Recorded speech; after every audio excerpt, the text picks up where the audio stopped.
শুটটাও ঠিক ওরকমই হয়েছে, মানে খুবই মজা, বেশি মজা হয়েছে অনেক মজা। মানে মনে হচ্ছে যে আমরা যে রিয়েল মানে কোনো একটা শুট না, মানে রিয়েলি আমরা সবাই শুট মজা করতেছি, করছে। মানে Yes. পিকনিক করতেছি, অনেক মজা।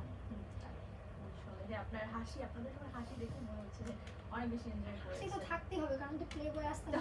Oh my God, that's so nice. তো আপনার নামের সঙ্গে তো মিতুল প্লেবয় নামটা যুক্ত হয়ে যাচ্ছে। তো বিয়ে করতে গেলে ঝামেলা হয়ে যাবে, তখন পাত্রী পাওয়া যাবে না। So আমি যতদূর জানি যে আপনার এই পর্যন্ত আপনি বলছিলেন ৭টা কি ৮টা ফিল্ম যদি আমি ভুল না করে থাকি, সবগুলোতে প্লেবয় ক্যারেক্টার। মানে ওয়াই ডিরেক্টররা কেন আফফান মিতুলকে প্লেবয় হিসেবে চুজ করছে, বা কি এমন আছে তার মধ্যে? You are speechless. Just now I've lost my words. I'm totally speechless.